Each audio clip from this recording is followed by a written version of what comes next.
광고함에 말씀드린 대로 우리 10월, 11월 9주간에 걸쳐서 시편에 있는 여러 가지 말씀들, 또 그리고 그 말씀대로 만들어진 찬양들을 우리가 함께 고백하고 나누면서 삶으로 시편을 노래하라라는 큰 제목으로 여러분과 말씀으로 좀 도전하려고 합니다.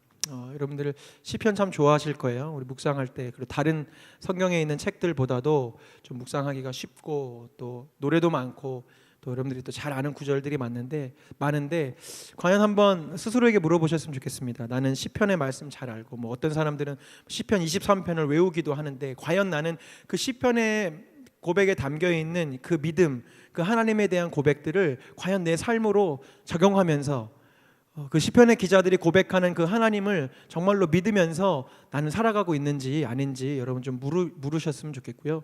늘 말씀드립니다. 우리 나비오십 다른 목적 없습니다. 우리 예배를 통해서 뭔가 다른 게 할 일이 없고요. 오직 하나님의 임재로 우리의 삶이 변화될 수 있다면 계속해서 우리는 예배할 것이고, 계속해서 광야 가운데서라도 하나님 말씀을 선포할 텐데, 여러분들이 그 일에 동참하여 주셔야 합니다.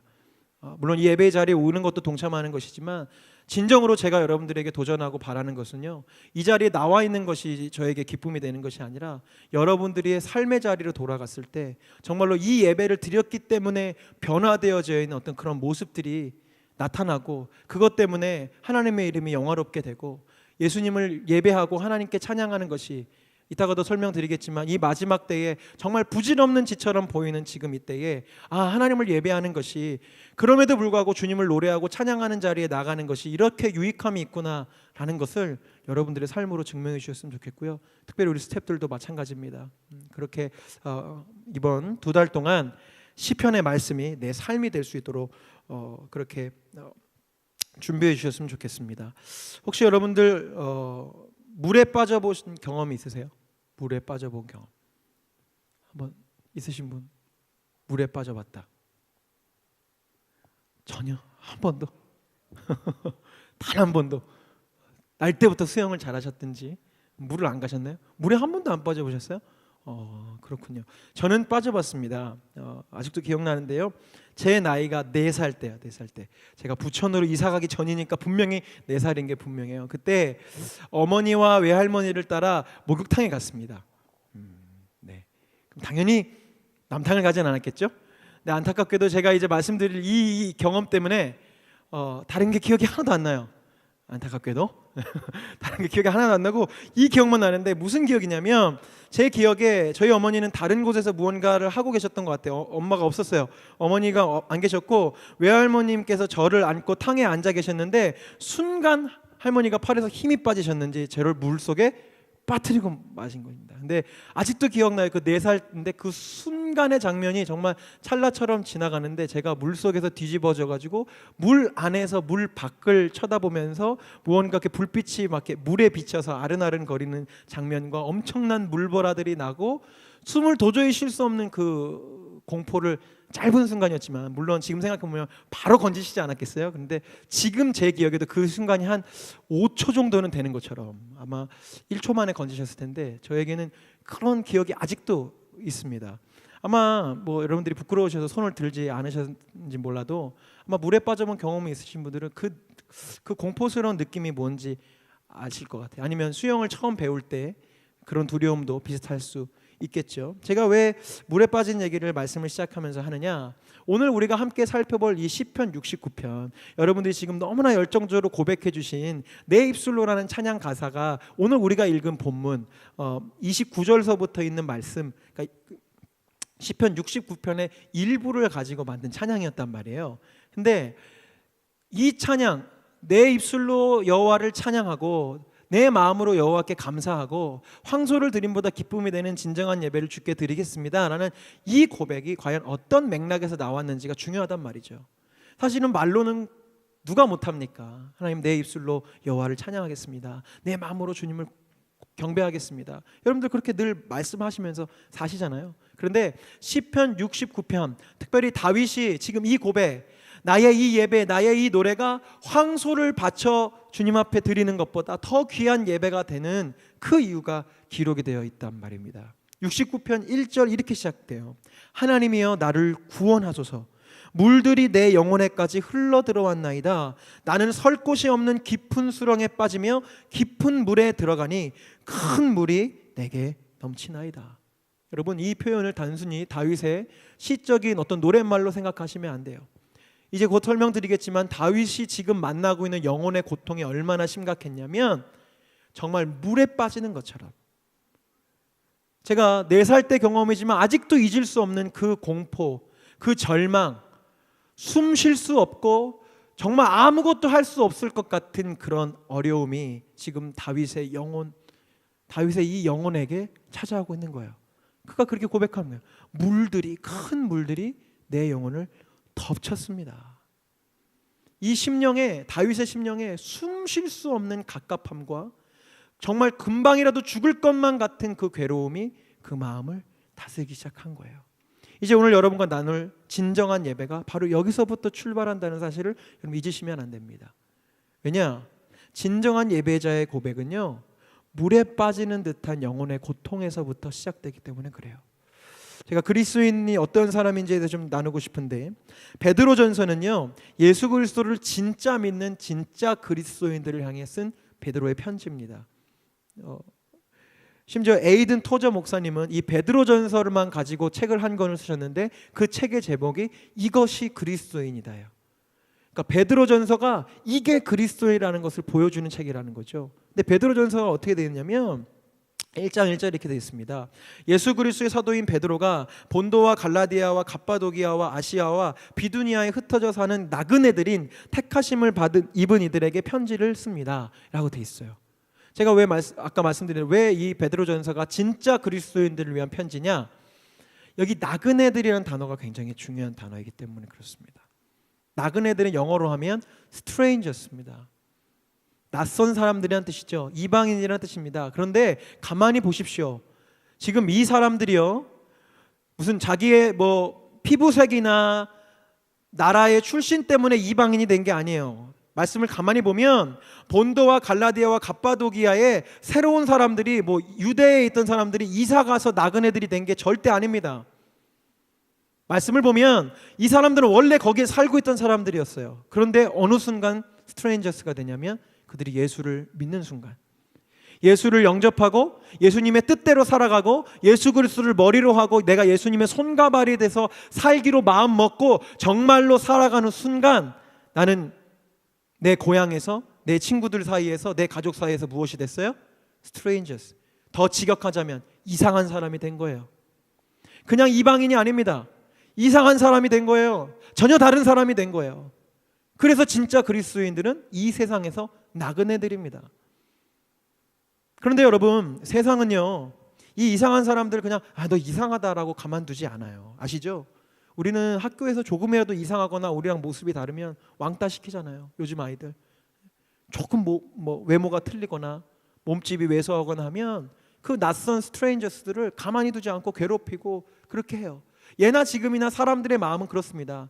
모두가 비슷비슷하게 살아갈 때는 아무런 공격이 없다가 무언가 튀는 행동을 하기 시작하면, 무언가 다른 행동을 하기 시작하면 공격하고 따돌리고 막 그렇게 핍박해요. 이 베드로전서에 그 신앙인들의 시련과 슬픔이 고스란히 적혀져 있어요. 베드로전서 1장 6절입니다. 그러므로 여러분이 지금 잠시 동안 여러 가지 시련 속에서, 시련도 한두 가지가 아니었나 봐요. 여러 가지 시련 속에서 어쩔 수 없이 슬픔을 당하게 되었다 하더라도 기뻐하십시오. 하나님께서는 여러분의 믿음을 단련하셔서 불로 단련하지만 결국 없어지고 마는 금보다 더 귀한 것이 되게 하시며 예수 그리스도께서 나타내실 때 여러분에게 칭찬과 영광과 존귀를 얻게 해주십니다 라고 사도 베드로가, 이 노사도, 늙은 사도, 이제 주님 만날 날을 기다리는 이 정말 예전부터 예수님을 만났던 이 늙은 사도 베드로가 이제 예수님을 믿고, 그 헬라인이었고 여러 외국 사람이었던 그들이 예수님을 영접하면서 나그네가 되고, 그 나그네가 됐기 때문에 여러 가지 시련과 슬픔을 당한 자들에게 위로하면서 이렇게 했어요. 그런데 이 말씀을 뒤집어 보면 예수 그리스도께서 다시 오실 그날, 물론 복음 안에서 수고하고 애쓴 자들에게 칭찬과 영광과 존귀로 면류관 씌워주시고 칭찬해 주실 날이 반드시 올 것입니다. 그러나 그 말씀을 뒤집어 보면 어떻습니까? 예수 그리스도께서 다시 오실 그날, 혹은 우리가 주님 앞에 서게 될, 천국에서 주님을 보게 될 그날, 그날이 되기 전까지는 우리에게 무엇이 있다는 거예요? 우리에게는 그리스도인이기 때문에 당해야 될 고난과 슬픔과 시련이 있다는 것입니다. 베드로전서는 그렇기 때문에 특별히 고난이라는 단어로 도배되어 있어요. 신약 전체의 세번역 성경으로 검색을 해보면 총 62회의 고난이라는 단어가 쓰여지는데 무려 그 중에 15번이나 베드로전서에 쓰입니다. 베드로는요, 이 고난이 우리 그리스도인들에게 하나님의 뜻이라고 얘기도 했고요, 또 나아가 이 고난이 우리 그리스도인들의 부르심이라고 이야기했어요. 여러분, 세상의 논리로 볼 때 우리 기독교 얼마나 우스운 종교입니까? 그렇죠? 여러분, 지금까지 제 이야기를 정리하면 이렇습니다. 여러분, 예수님 믿으셨습니까? 예수님께서 다시 오실 그날 여러분들에게 칭찬과 영광과 존귀로 칭찬해 주시고 관을 씌워 주실 텐데, 그러나 중요한 것이 있다면 그날이 오기 전까지는 여러분들은 예수 그리스도를 믿기 때문에 당하는 고난을, 그 고난의 십자가를 짊어져야 합니다 라는 것이 지금까지 저의 설명이에요. 마음이 기쁘세요? 예수 믿기 잘했어. 그렇지 않죠? 세상의 논리로 보면 이거보다도 바보 같은 가르침이 없습니다. 누가 고난받기 위해서 신을 믿습니까? 그렇죠? 다 내가 잘 되고 내가 복을 받고 내가 무언가 풍요롭게 되기 위해서 신을 섬기고 그렇게 종교를 받아들이는 것이지, 고난받기 위해서 하는 것은 세상의 논리로 맞지 않아요. 그러나 여러분, 잠시 세상의 논리를 잠깐 꺼두시고요, 물론 자꾸 우리 삶에서 켜지지만 이 성경의 논리, 복음의 논리를 한번 보십시오. 예수님이 이 땅 가운데 오셔서 영광과 찬송과 칭찬을 얻으시려고 이 땅에 오셨습니까? 물어볼게요. 여러분, 그러셨어요? 그러셨나 봐. 네. 내가 안 보여서 그러나? 그러셨어요? 아니죠. 예수님은 이 땅에 오셔서 물론 부활하셔서 영광 가운데 승천하셨지만 그날 전까지 우리 예수님은 어떠셨어요? 마국간에서 태어나신 것부터 시작해서 그의 죽음은 십자가 위에서 마무리됐다고요. 복음의 논리, 예수님의 논리로 말하자면 예수 믿고 잘 되고 예수 믿고 성공하고 예수 믿고 뭔가 풍요로워지는 것이 오히려 더 말이 안 되는 일이 되는 겁니다. 여러분, 물론 저의 이야기 이제 다 끝까지 들으셔야 되는데, 그렇다고 그리스도인들이 무조건 고생하고 뭐 가난하고 이런 뜻은 아닙니다. 여러분, 여기서 말하는 고통은 인간 모두가 겪는 그런 생로병사의 고통을 이야기하는 것이 아니에요. 그리스도인이나 비그리스도인이나 다 병을 겪게 되고 늙어지고 삶을 살다가 사랑하는 사람을 떠나보내고 그런 아픔들과 고통과 슬픔들은 다 겪습니다. 그러나 지금 제가 이야기하는 것은 무엇이냐면 그리스도인으로서 예수님이 짊어지셨던 그 고통을 말해요. 즉, 누군가를 사랑하기 위해서 내가 고통을 당하는 겁니다. 왜요? 아까도 말씀드렸지만 예수님이 그런 삶을 사셨어요. 예수님은 우리를 사랑하시려고요, 풍요로워지신 게 아니라, 아시죠? 우리를 사랑하시려고 이랬으면 우리가 예수님 닮아가면 참 해피했을 거야. 예수님이 공생의 기간 동안에 베드로랑 요한이랑 다 불러가지고 거대한 어장을 형성하신 거야. 갈릴리를 다 독점하셨어. 예수님의 그 놀라운 능력으로 그물을 던질 때마다 대박이 나는 거야. 그래서 어마어마한 돈을 모으고, 또 예수님이 병원을 내셨네. 손만 얹으면 다 나요. 막 온 이스라엘과 막 저 멀리 로마에서까지 막 다 왔겠죠. 황제들이 와가지고 막 돈을 바치면서, 여러분, 그렇게 해서 수없이 많은 돈과 권력으로 여러분들을 사랑하셨다면 제가 이런 얘기 하지 않습니다. 왜요? 우리도 그렇게 살면 되잖아요. 내 재능과 내 능력을 가지고 내가 할 수 있는 한 최대한의 능력을 발휘해서 돈을 벌고 능력을 발휘하고 영향력을 발휘해서 내가 너를 사랑하고 내가 너에게 영향력을 줄게. 이런 이야기 교회에서 많이 들어보신 적 있죠? 근데요, 잘 보세요. 예수님은 절대 그렇게 하지 않아요. 그게 맞다면 예수님은요, 제 말이 맞잖아요. 왜 십자가를 져요? 그 기적의 능력이 있는데 그걸로 돈을 벌고 능력 떨쳐서 많은 사람들에게 정말 하나님이 살아계시는구나 보여주셨어야죠. 그래서 예수님 그렇게 하지 않으셨어요. 왜요? 하나님은 결코 그렇게 사람을 살리시지 않기 때문에. 예수 그리스도께서 우리를 살리시려고 선택하신 것은 고난이었고 저주였습니다. 예수님은 특별히 십자가에 달려 돌아가셨는데요, 이 십자가는요 나무로 만들어졌어요. 그리고 유대 율법에는요 유대인이 나무에 달려 죽은 건요 정말로 개 죽음보다도 더 저주받은 죽음이에요. 차라리 길바닥에서 개처럼 쓰러져 죽는 게 나아요. 유대인이 나무에 달려 죽는 것은 정말 비참하고 명예가 없고 저주받아서 이스라엘에서 끊어질 그런 사람들의 죽음이 나무에 다는 겁니다. 그래서 심지어 이스라엘은요, 다른 나라와 전쟁을 해도요 사람을 매달지 않았어요. 적어도 그 사람에 대한 존중 때문에. 나중에 뭐 사울과 뭐 이런 사람들이 하나님 앞에 막 반역하느라 그런 행동을 하긴 했지만 율법에서는 그거를 이야기하지 않았어요. 그런데 예수님은 어디에 달리셨어요? 나무에 달리셨어요. 예수님은 우리를 사랑하시기 위해서 풍요로움과 잘됨과 복을 향해 가신 것이 아니고요. 잘 기억하세요. 여러분의 예수님 말이에요. 여러분의 예수님. 여러분이 지금 믿겠다고 따르겠다고 예배하겠다고 하신 그 예수님이 여러분을 사랑하기 위해서, 여러분의 가족을 사랑하기 위해서 저주를 향해 달려갔다는 것을 여러분 잊으시면 안 됩니다. 그렇기 때문에 우리는 고난받아야 돼요. 예수님을 따르겠다는 우리들은요, 이제 또 다른 누군가를 살리기 위해 고통당하고 오해받고 대신 십자가를 져야 하는 고난을 겪어야 한다는 말입니다. 여러분, 이 고난의 비밀이 없는 복음은 가짜입니다. 평생도록 기억하세요. 또 오해가 있을까? 다시 말씀드려요. 그렇다고 막 무슨 일부러 막 고난의 길을 그런 막 고통의 삶을 살라는 것은 아니고요. 여러분들이 자연스럽게 진짜 말씀대로 살다 보면 이제 말씀들이, 이런 고난들이 여러분의 삶에 이 다윗의 고백처럼 물처럼 스며들어올 거예요. 그러나 그것을 갖고 이상하게 여기지 마세요. 나 예수님 믿는데 왜 이렇게 힘들지? 당연한 겁니다. 그 고통과 고난을 통해서 누군가는 살아날 거예요. 자, 다시 오늘 시편으로 돌아오면 하나님의 사람으로 다윗이 살고 다윗이 하나님의 뜻대로 살아가려는 것, 물론 다윗은 예수님 전의 사람이라 다윗에게 그리스도인이라는 칭호를 할 수는 없지만 우리 이제 믿음으로 다 해석할 수 있기 때문에 다윗이 그리스도인으로 살아가기 시작할 때 이제 시편 69편에 어떠한 고통들이 나타나는지 한번 보겠습니다. 4절에 보면요, 까닭 없이 자기를 미워하는 원수들이 있다고 다윗이 하나님 앞에 토로해요. 하나님, 까닭 없이 나를 미워해요 사람들이. 여러분들이 복음을 갖고 살아요. 여러분들이 나 예수 믿어요라고 직장이나 여러분들 어디서 내가 선포해요. 그럼 여러분 이제 이유 없이 여러분들을 미워하기 시작합니다.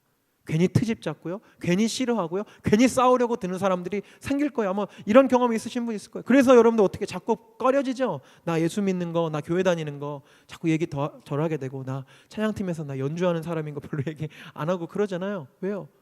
내가 복음을 가진 사람인 것을 드러내는 순간 나 잘못한 게 아무것도 없는데 까닭 없이 나를 미워하고 괜히 이렇게 다른 사람으로 쳐다보고 그런 것들이 오게 됩니다. 근데 이것은 고난의 시작일 뿐, 이제 말씀드릴 다윗의 고난에 비하면 아무것도 아니에요. 두 번째는 어떤 고난이 4절에 나오냐면 내가 빼앗지 아니한 것도 물어줘야 하는 상황들이 생깁니다. 오늘 짧게 정리하면 여러분, 그리스도인들은요 억울한 일을 대신 당해줘야 하는 사람이에요. 아멘. 우리 나비오십 우리 예배자들은 굉장히 진짜로 말씀을 들으시는 것 같아. 너무 감사해요. 아멘이 힘들죠. 네, 믿음으로부터 요 속에서부터 시작하셔야 돼요. 물론 저도 잘 못해요. 저 억울한 거 진짜 못 참거든요. 그래서 운전할 때마다 항상 제가 법규를 잘 지키고 있는데 누군가 법규를 어기면 굉장히 저의 법규를 저의 정의를 드러내기 위해서 저 혼자 정의감을 불태우곤 하는데, 그런데 그리스도인은요 억울한 일을 당해주는 사람이에요. 보세요. 원수를 사랑하는 게 단순히 미워하지 말아야지, 싫어하지 말아야지, 이게 원수를 사랑하는 게 아니에요. 나를 괴롭히고 나를 힘들게 하고 내 걸 가져가는데 그것을 참고 견뎌주는 것이 원수를 사랑하는 겁니다. 그러니 얼마나 억울해요. 내가 잘못한 게 하나도 없는데, 제 잘못인데, 쟤 때문에 이렇게 된 건데 쟤를 위해서 내가 참는 거예요. 덮어주고 견뎌주고 사랑해주는 거예요. 지금 다윗이 그랬단 말이에요. 내가 빼앗지 않은 것을 물어줘야 되는 상황이 생겼어요. 하나님의 사람이기 때문에 내가 한 게 아님에도 불구하고 꼬치꼬치 따져가면서 이건 네 잘못이잖아, 이건 네 잘못이잖아 하지 않고 자기가 대신 그것을 갚아가고 있어요. 그런데 여러분, 나는 도저히 이것은 감당할 수 없다, 나 예수님 믿지만 내가 그래도 억울한 일은 대신 감당하는 거 할 수 없다라고 생각할 때 여러분들이 굳건히 붙잡고 계시는 십자가를 생각해 보십시오. 여러분, 십자가만큼 억울한 게 없습니다. 그렇죠? 예수님 자기 죄 때문에 십자가를 지신 게 아니에요. 확 이해되지 않으세요? 우리에게 주신 복음의 상징인 십자가 자체가 억울한 일이라고요. 예수님은 잘못한 게 한 개도 없어요. 예수님은 저나 승환 형제나 재윤 형제나 이 죄를 짊어지실 이유가 없다고요. 그런데 자신은 아무 죄도 없으시면서 우리 죄를 사해 주시기 위해 우리로 하여금 무죄 선고를 받게 하시려고 당신이 그 억울한 일을 다 감당한 거예요. 내가 예수님이 빼앗지 않은 거, 예수님이 때리지 않은 거, 예수님이 죽이지 않은 거, 그거 다 예수님이 짊어지시고 십자가를 지신 거예요. 여러분 아시겠어요? 그리스도인들이 당해야 될 고통은 내가 빼앗지 않은 것, 내가 잘못하지 않은 것까지 내가 감당해야 한다면 그것을 감당하는 것이 그리스도인의 고통입니다. 세 번째는 무엇이냐면 69편 8절 말씀 보여주십시오. 내가 나의 형제에게는 객이 되고 나의 어머니의 자녀에게는 낯선 사람이 되었나이다. 복음을 갖고 살고 하나님의 뜻대로 살면요, 가족들이 나를 외면하고 미워하게 됩니다. 이것은 길게 설명하지 않아도 여러분들이 잘 아실 거예요. 신앙 때문에 우리 주변에는 가족과 어려움을 겪는 지체들이 생각보다 참 많습니다. 다른 사람들의 핍박이 아니라 가족의 핍박을 받을 때가 참 많아요. 그것은 목사 가정인 저도 마찬가지입니다.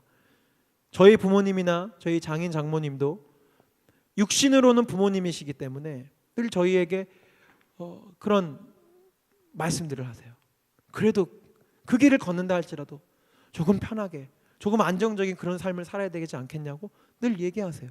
하물며 복음이 없는 가정에서 혼자 믿는다 그러면 얼마나 많은 핍박과 어려움이 있겠습니까? 그리고 믿는 가정에서 여러분 이런 얘기 많이 드셨죠? 이렇게 교회 가서 봉사하고 섬기고 하려고 하는데 집에서는 너 돈 벌어라, 지금 그러고 있을 때냐? 네가 지금 주중 예배 가서 앉아 있을 때냐? 가서 공부해야지. 가서 너 지금 취직 준비해야지도 하기도 모자랄 시간에 지금 무슨 단기 선교를 가겠다고 그래 라는 얘기들을 누구한테 들어요? 집에서 듣는 거예요. 지금 다윗이 그랬어요. 하나님의 뜻을 따라 살려고 하는데 자기 가족들이 외면하고 비난했습니다. 네 번째, 어떤 고난이 다윗에게 물처럼 스며들었느냐? 나의 신앙생활이 오히려 욕먹는 일을 겪게 됩니다. 이것도 진짜 아픈 거예요. 말씀 볼게요. 9절에서 11절. 주의 집을 위하는 열성이 나를 삼키고 주를 비방하는 비방이 내게 미쳤나이다. 내가 곡하고 금식하였더니 그것이 도리어 나의 욕이 되었으며 내가 굵은 배로 내 옷을 삼았더니 내가 그들의 말거리가 되었나이다. 여러분, 이것만큼 비참한 게 없습니다. 이것만큼 하나님을 떠나고 싶을 때가 없어요.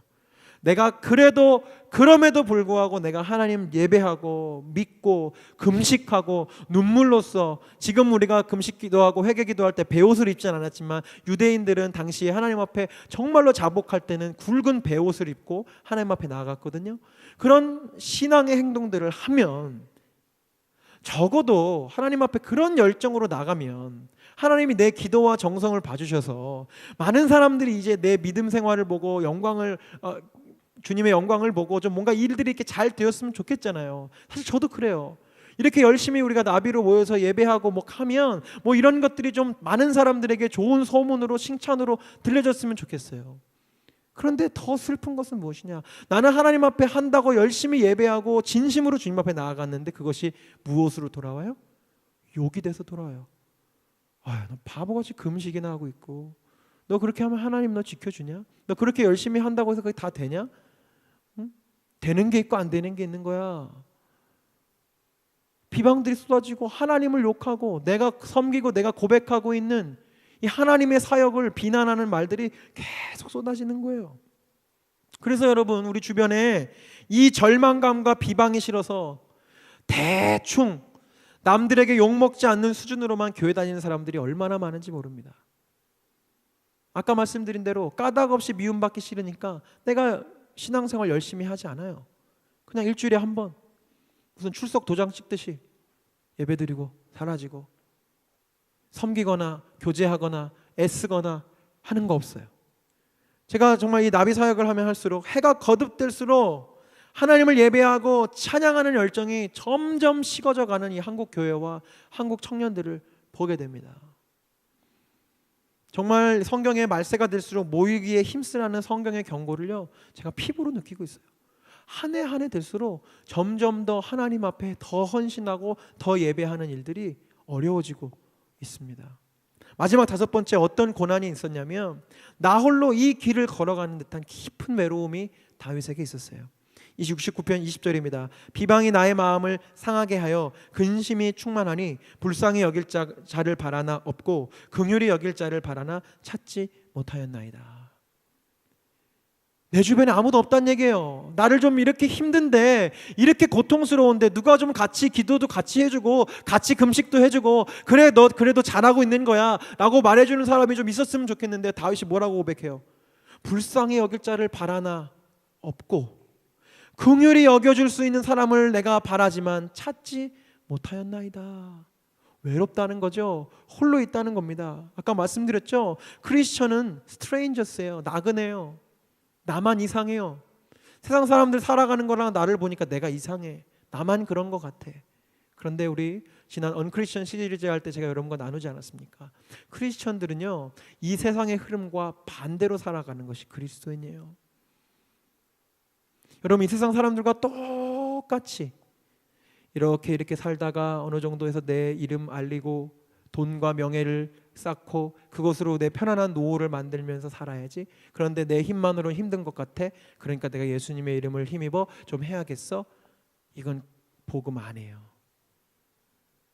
이건 다른 종교에 다 있고요, 역사 이래로 모든 인간의 갈망에는 이런 마음 다 있어요. 그게 예수님일 때도 있고 부처님일 때도 있고 선앙당에 있는 돌탑일 때도 있어요. 그러나 우리 진짜 그리스도인들은요, 세상의 흐름과는 정반대로 사는 거예요. 빛과 소금이 뭡니까? 빛은 어두운 데 있을 때 빛이 되는 거예요. 빛이 많은데 비친 건 티가 안 나요. 근데 이 어두운 세상 가운데서 여러분들이 빛이 되는 건 뭡니까? 정반대.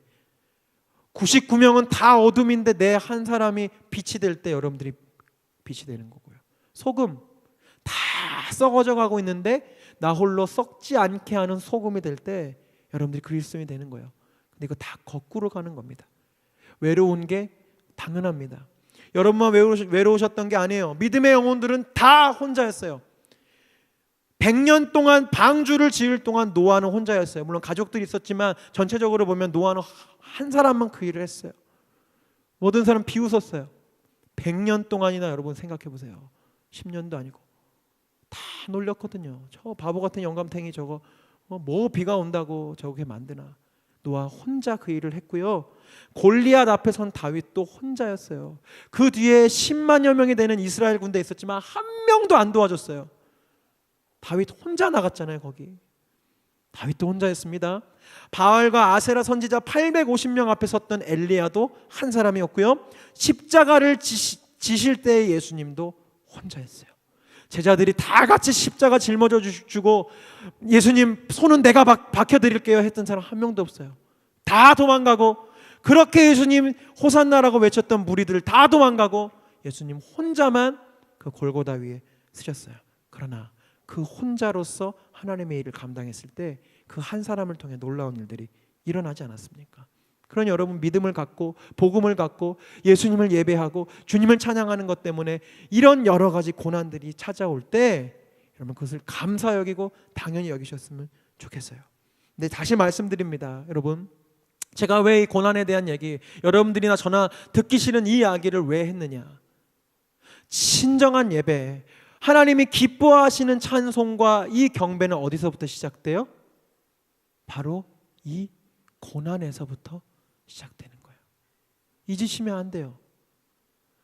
이 고난에서부터 출발하지 않은 예배는요, 물론 하나님이 그것을 뭐 쓸모없는 예배까지는 말씀하지 않으시겠지만 황소를 드리는 것보다는 그렇게 기쁨을 드리는 예배는 될 수 없어요. 생각해 보십시오. 내가 좋은 일이 생기고 기쁜 일이 생기고 내가 대학에 합격하고 내가 사업에 성공해서 하나님 앞에 예배하고 찬송하는 거, 물론 안 하는 것보다는 귀하지만 그 정도쯤은 여러분 너무 안타까워서 불교에 있는 사람들이 훨씬 잘해요. 아세요? 불자라고 하나요? 불교 믿는 분들 우리보다 헌금의 양이 어마어마해요. 불교 그 사찰이 갖고 있는 재산이 어마어마하거든요. 그 스님들 다 에쿠스 타고 다니고 막 그러잖아요. 왜요? 이분들은요, 자기가 복을 받고 덕을 받았으면 부처님께 막 갚아대는 거예요. 그런데 여러분, 우리 그리스도인들 예배는 그렇지 않습니다. 물론 내게 은혜를 주시고 감사를 주시고 축복을 주셔서 감사의 마음으로 주님 앞에 헌금도 하고 예배하는 거 마땅한 일입니다만, 진짜 그리스도인들은 무엇이냐면 예배할 수 없어요. 찬양할 수 없어요. 내가 하나님 앞에 나아가고 헌신하려고 하는데 가족들이 욕을 하고 친구들이 욕을 하고 사람들이 다 나를 외톨이로 만들어요. 그럼에도 불구하고 포기하지 않고 하나님을 예배하기 시작할 때 하나님은 여러분들의 그 진심, 그때 바로 증명되는 거예요. 여러분 그거 아세요? 하나님이 여러분들의 마음을 그렇게 시험하고 증명시키십니다. 정말 고통 속에서도 이 친구가 나를 예배하는지, 이제 다음 주부터 시편 하나하나를 이제 보면서 이제 10월 한 달 동안은 나와 하나님과의 개인적인 상황에서의 삶의 고백들을 나눌 것이고, 11월에는 나와 이웃들 간의 삶의 관계에 대해서 시편의 말씀들을 적용할 텐데, 10월 한 달 동안은 이 부분에 대해서 그렇기 때문에 고민할 거예요. 내가 정말 하나님을 의지하고 내가 하나님을 정말 사모하고 하나님 정말 갈망하고 있는지. 그럴 수 없을 때, 그럴 수 있을 땐 다 한다고. 근데 그럴 수 없을 때, 그러기 힘들 때, 그러기엔 너무나 지쳤을 때, 그럼에도 불구하고 여호와를 갈망하고 사모하고 기다릴 수 있는 그 믿음이 있는지 하나님 여러분들 그 진심을 보고 싶어 하세요. 우리 예배팀 나와주시고요. 여러분, 주님이 원하시는 예배, 다시 말씀드립니다만 바로 여러분들이 그리스도인으로서 감당하려고 하는 그 고난에서부터 시작돼야 합니다. 바로 그때 여러분들의 예배가 황소를 드림보다 더 귀한 예배가 되는 거예요. 오늘 말씀의 제목처럼 여러분의 예배는 과연 안녕하십니까? 여러분의 예배는 과연 그리스도인으로서 당하는 이 고통과 고난에서부터 출발하고 있어요? 혹시 우리의 예배는 콘서트 가는 듯한 예배 아닙니까? 오늘 설교자 누구야? 오늘 찬양팀 누구래? 오늘 몇 시 시작한대? 빨리 가야겠네. 꼭 콘서트 가는 것 같아. 공연 보러 가는 것 같아요. 아니면 혹시 강연 들으러 가는 예배는 아니에요? 오늘 우리 목사님 이 말씀 전하신데, 담임 목사님 이 말씀 전하신 이번 시리즈 이거 된대. 내가 듣고 싶었던 거야. 아니면 어디 교양지 식사 뜻이 그렇게 예배에 가고 계시지 않으세요? 아니면 습관적으로 갈 수도 있죠. 종교인으로서의 의무로 가는 예배일 수 있습니다. 또 왠지 안 가면 벌 받을 것 같아서 가는 그런 예배, 그런 찬송일 수 있어요. 여러분 어떠세요? 여러분들의 예배는 어떠셨습니까? 벌써 10월입니다. 지난 1년 가까이 여러분이 주님께 드렸다고 말하는 그 예배는 과연 시편 69편의 그 예배가 맞습니까? 사랑하는 여러분, 진짜 예배는요, 그리스도인으로 살다 그 삶을 살며 겪는 고통과 상한 심령을 가지고 주님 앞에 나와 주님만을 바라보는 시간입니다. 이게 진짜 예배예요.